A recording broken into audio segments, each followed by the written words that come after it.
Good day of the week, listeners. It's ya boy Crispy, and you are tuned in to Final Thoughts Media Podcast Edition. So open your ears and have a great day on purpose.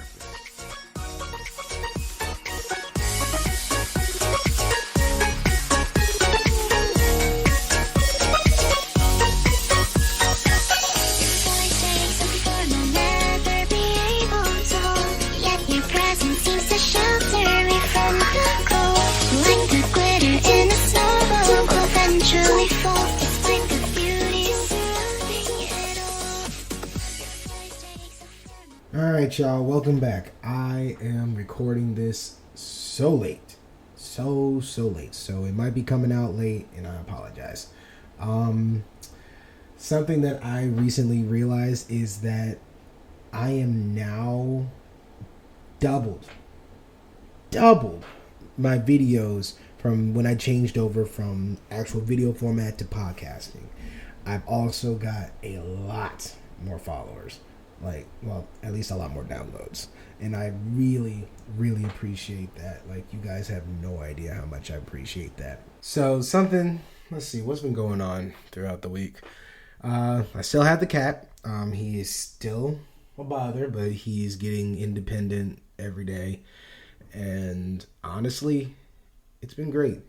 He hasn't been meowing as much. I still can't find a place for him. I think I should probably start putting him online or just taking him to one of the shelters. I tried calling one of the rescues today, and they said, yeah, as long as you send it and he's healthy, then it's a 90% chance that, he won't be killed. But I don't like even the slimmest of chances that he would be. So that's why, I've been keeping him around. But I don't want him to be, one, found, or two, I don't want him to be killed either. So, I don't know. Trying to make decisions here, trying to do life. Oh, man. But some good news. My friend Leo just came out with a new album. And we made a commercial for him. And, I want you guys to hear it. So, here's Leo. No more switching sides. No more cutting strings. Hey, what's up? It's Leo. I just dropped a new song. Catch me on SoundCloud /Leonardo. Thank you for your support. No matter where I go, I got you, baby. No matter what you do, you know that I got you, baby. No matter where we go. All right. So we're back to the show. We are on episode 3 of Black Sands, The Seven Kingdoms. It's a Black Sands Entertainment 2020 production. This episode is 30 minutes long and 54 seconds. So it's a pretty long one. Again, the producers are Black Sands. And unlike the other 2 episodes, which is my fault, I have finally found the cast list. So I'm going to read it off, and I apologize if I butcher your name. Christina Cloud is as Asar. Malcolm Ray is Bess, Epidemic, and Geb. Marion Toro is Amasemi and Nabet. Keith Shaw II is Seth. Aaliyah Nicole is Osset. Hunter Scott is Ra. Kier Cosplay, interesting name, is Nuet. Miles Anderson is Rakesh. Phil Avalos is Assistant. Callum Jane is Jorbesh and Maduk. Kenya Rochelle is Aso. Wolf Williams is Anhur Mantu and Narrator. Akanimo Efang is Incloses. Starve Marving is Loresh. And Anthony Brandon Walker is Tehuti. So, we finally got that, and that was my bad. I should have really looked at the end of the show, with all the things that say where the cast are, instead of just assuming that there was none. Let me phrase that. It's not that I assumed that there was none. It's just that I was lazy, and I didn't look at the back. Sue me. So, the description is same as last time. For 1,000 years, the world has been ruled by ancient gods. Humanity was on the verge of annihilation until the arrival of the first god killer, Ra. I am his grandson and the heir to the throne of Kemet. He took it upon himself to forge me into a ruthless god killer as well, because the ancient gods still rule most of this world. Every day he pushed me to the brink of death, but the time for training is finally over. Reunited with my kin, now is the time I forge my own path. I will be the greatest pharaoh that ever lived. I am Asar. Alright, so first, we are greeted with a cover page that seems like something out of a Lovecraft novel. It's creepy, but definitely drew me in. Then we get the title of the episode, Horror of the Sea, and this is the third episode. The story starts with a shady ship being caught by the guard of the water, and subsequently the guard ship subsequently being devoured by the creatures on the cover. These creatures are seemingly commanded by the High Lord, quote unquote, of the ship that is shady. Someone, however, was alive on the cliff, and the following morning he goes and tells the counselor, not counselor, but counselor with an I. This actually meaning that he's a part of the local government council. The man is he told this person about what had happened, and the man is paid very handsomely for his troubles. Not having to work again a day in his life seems pretty nice. Yet I feel why the counselor did this, because he's probably going to be haunted by this for the rest of his days, and it is showing that these I think it's Sumerians. The Sumerians are a threat, and they're in their waters. So of course you'd be paid handsomely. We then change to Asar and company, who just got off the boat that was taking them home from the battle that they had in Kerma with Bess. Seth is thanking the men for bringing them home, and thus is praised as a fine ruler, and not being cursed because of his skin. That people truly do believe that one day he'll be pharaoh. And Asar, being to be next in line, forgot about this courtesy and is immediately roasted by his eldest sister. His younger sister Aset is in the water, and this giant crocodile it really appears, and you think that it's going to be a fight, but it's Sobek, apparently a friend of Aset's. He warns them of the creatures that we know attacked the ships on the previous pages. They then approach the temple of Memphis and this is where we meet some new characters, presumably high guards for the royals or soldiers that fought with the Pharaoh Ra in the battle against the ancient gods. We see their father talking with what seems like a priest about matters of the people. We see that they are talking about the people, finding out that these people have powers, and they want to begin to worship them.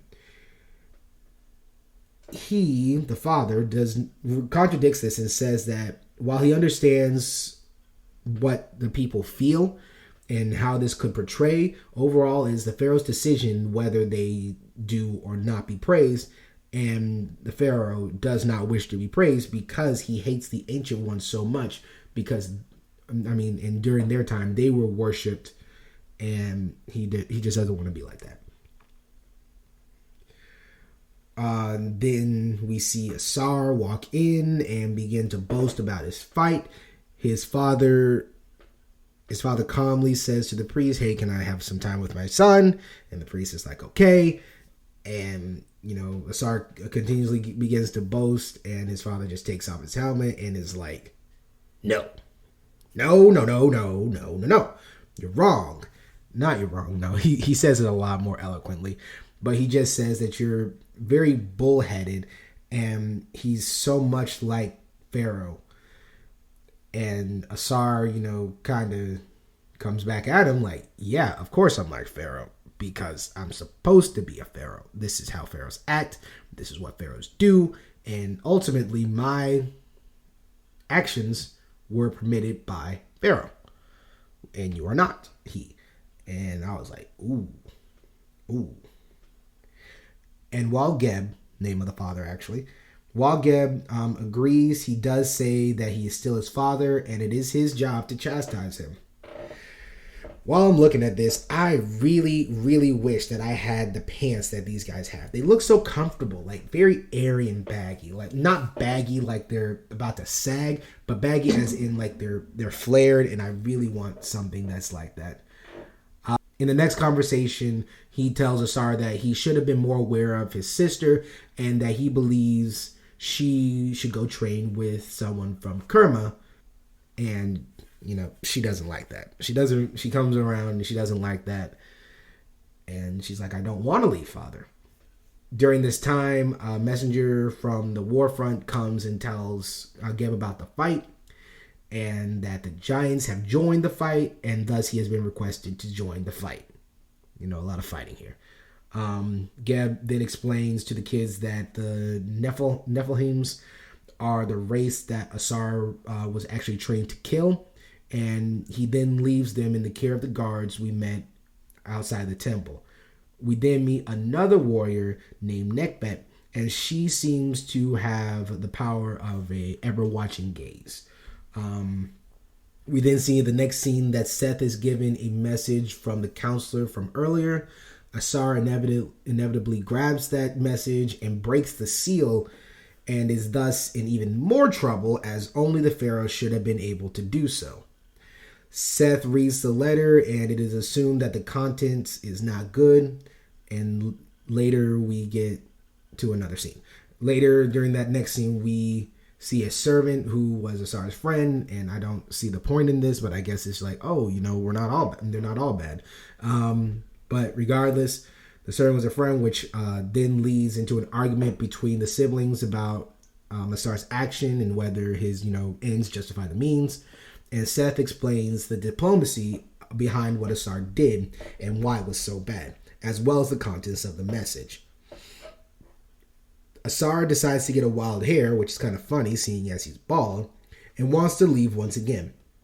Seth, on the other hand, says that doing that wouldn't be in his best interest, and he would be doing all of this in spite of Pharaoh, which Asar has these flashbacks of how he was trained, and he's like, nah, I don't want all this smoke. So he just decides to sit down.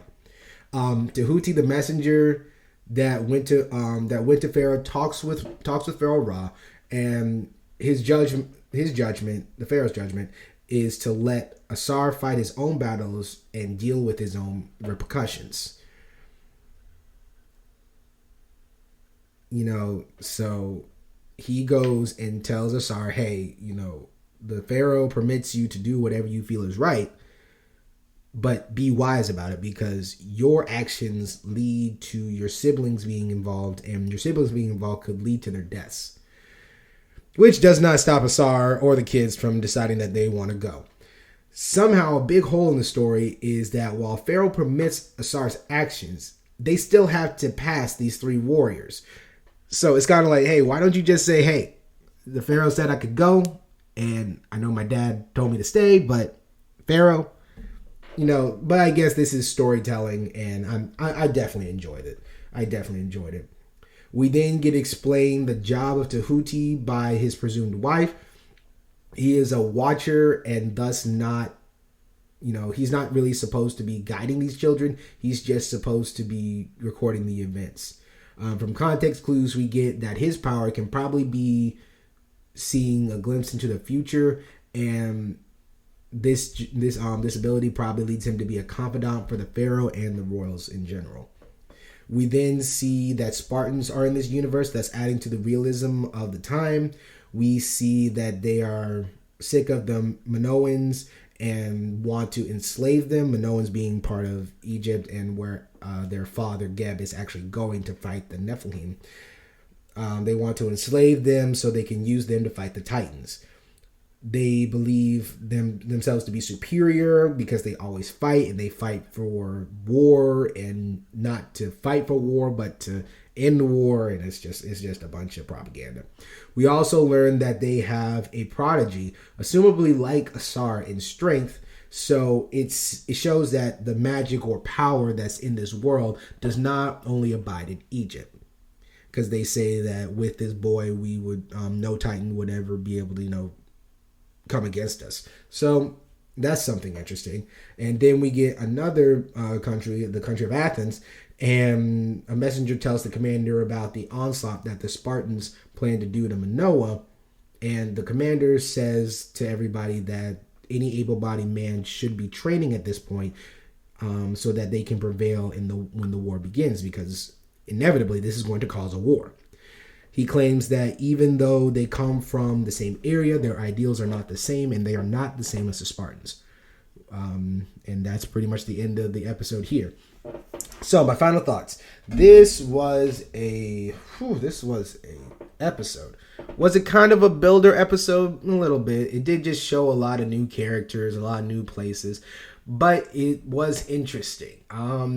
As I say, there's a lot of fight scenes and a lot of things that I would like in it. No, but I definitely see the point in why they did what they did, and I will give them an 8.5 because honestly, I just enjoyed it. It was kind of just nice to coast a little bit, like we know that something as big is about to happen and they're really building it up, but much like again Steven Universe, they build up slowly and put little bits here and there showing that, hey, this is something bigger than what you think, but we're going to still tell the story of the main story while kind of telling you a side story that's going to eventually become the main story.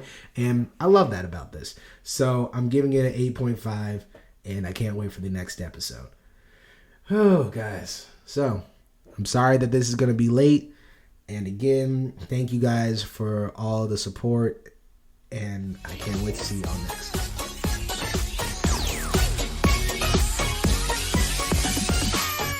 Well, that about does it for this episode. This is Chris B signing off.